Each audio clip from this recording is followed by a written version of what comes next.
Hey everybody, welcome back. We are down to the home stretch. We are at way number 29 of 30 ways to, originally called Happy Days. As I explained in the earlier episode, it could be more like ways to better days, ways to stronger days, ways to getting through your day. So here we are on way number 29.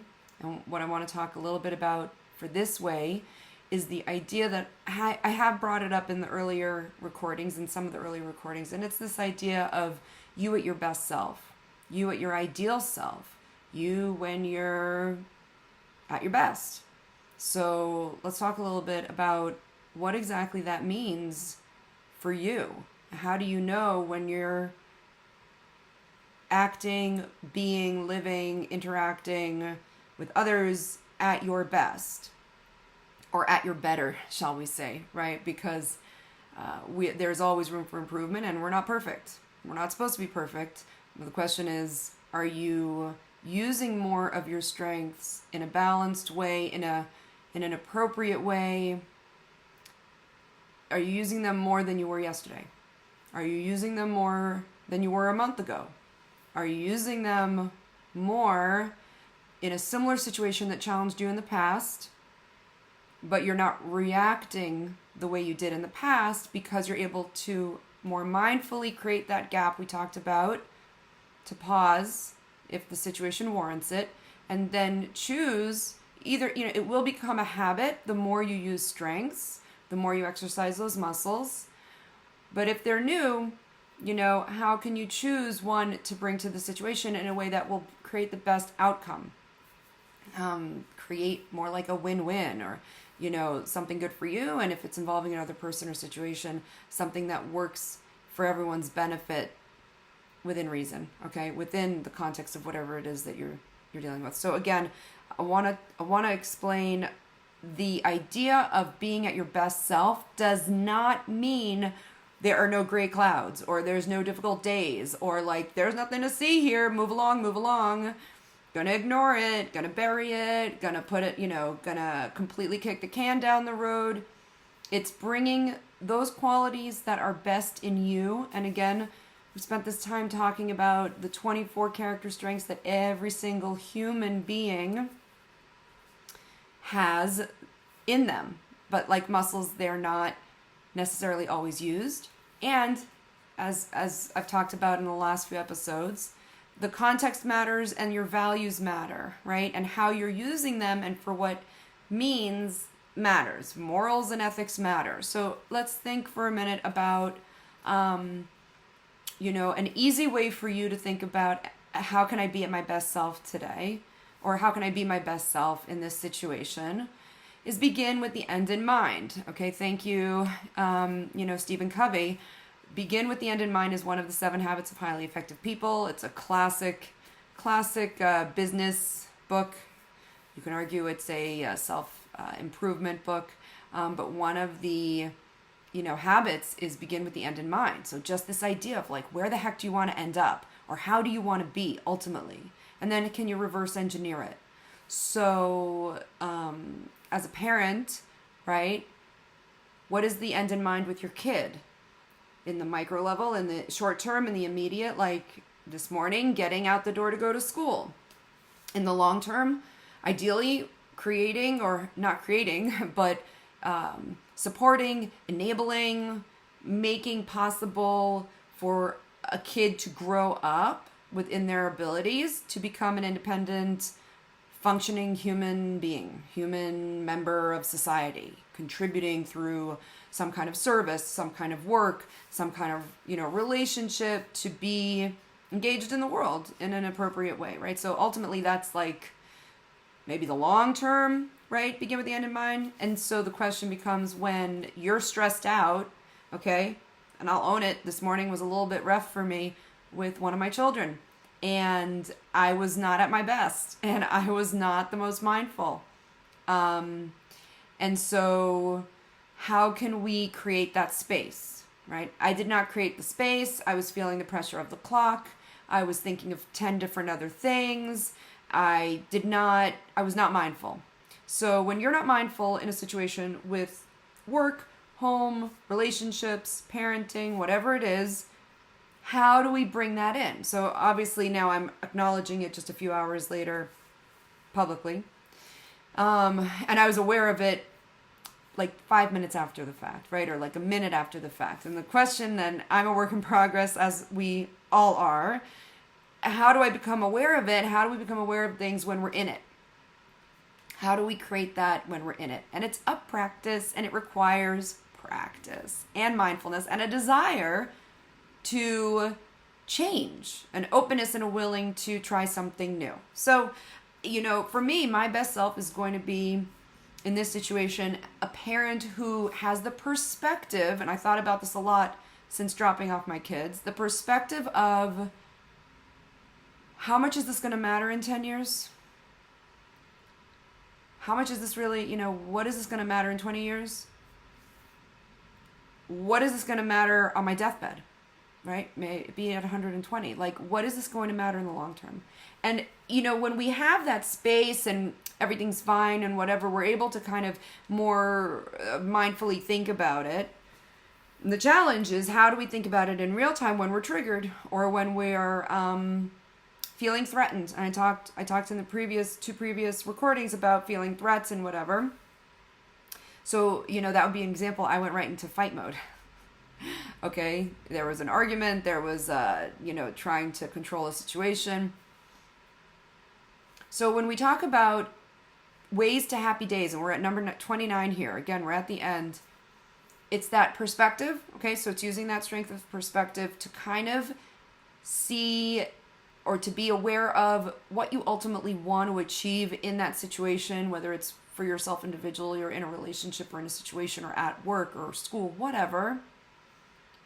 To kind of have that ingrained on some level so that when things come at you in whatever way they come at you and whatever your circumstances are, you're able to respond, you're able to take responsibility, the ability to respond in a way that has perspective and bring another one. So how, I'm using myself here as the example. So think of something that you're, going through or dealt with recently that maybe as I walk through this, you can think of your own situation and apply it to your own situation. But had I been more mindful, been more aware, been more aligned and in tune, I could have used kindness, perspective, love, fairness, forgiveness, right?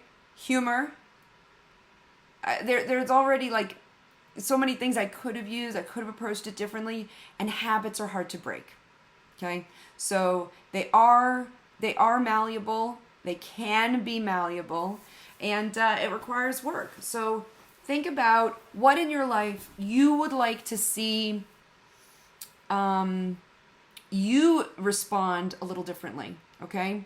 So again, your best self, if it's too painful or too hard or too charged for you to think about something in real time or like recent time, all right, take it out. Let's do that exercise where, what do you want people to say about you at your funeral?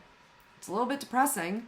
Truth is, we never know when we're going to go. Please God, we should all live to 120, live forever and ever and ever. Amen. But what do you want your family to say? What do you want your spouse or significant other to say? What do you want your kids to say?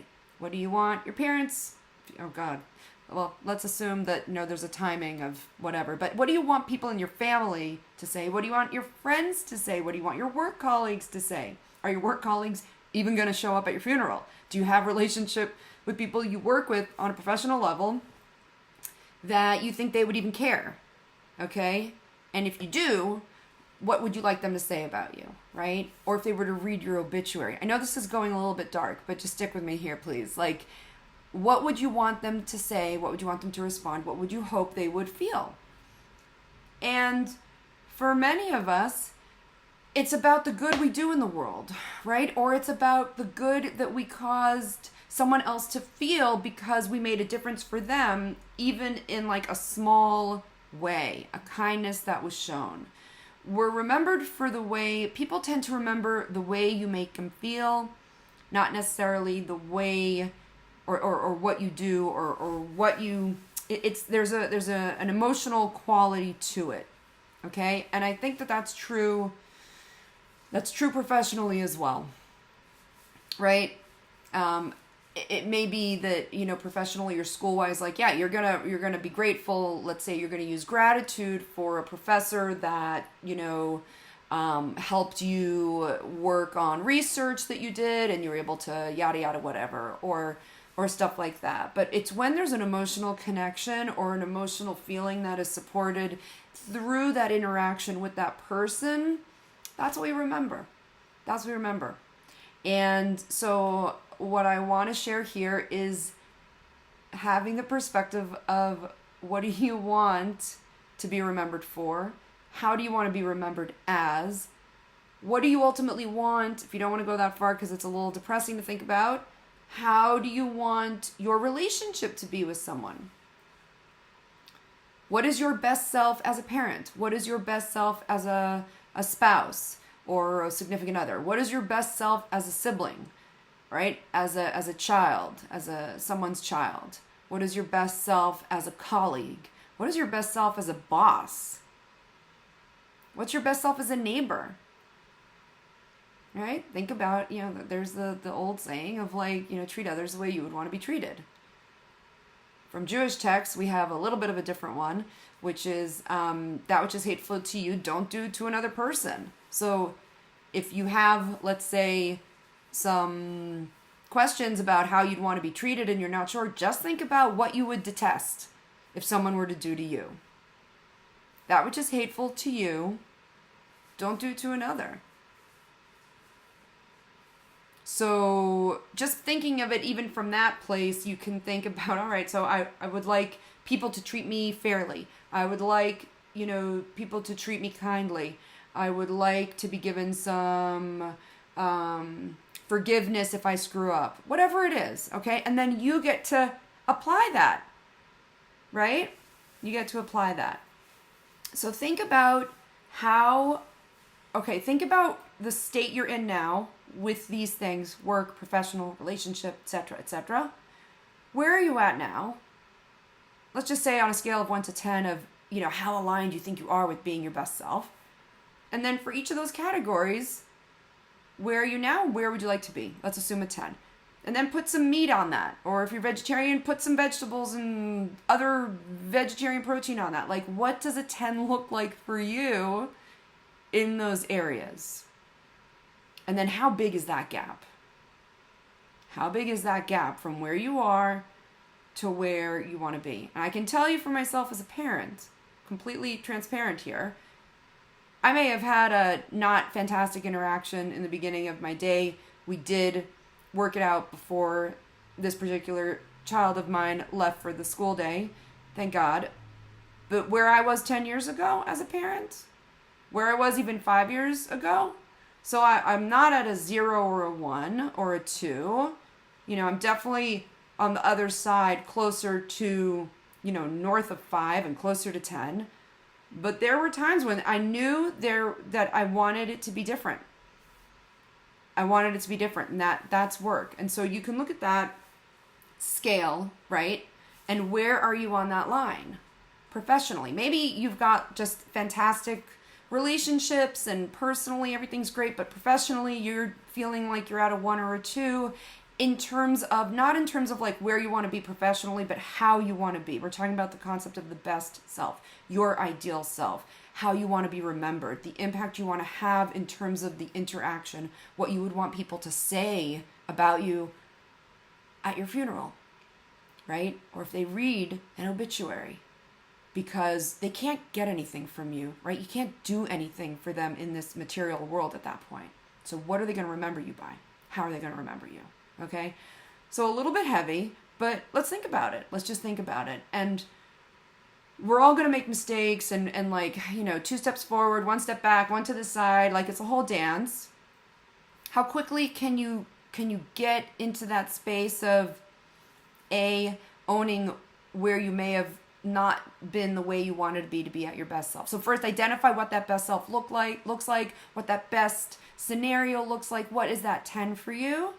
How much of a gap is there?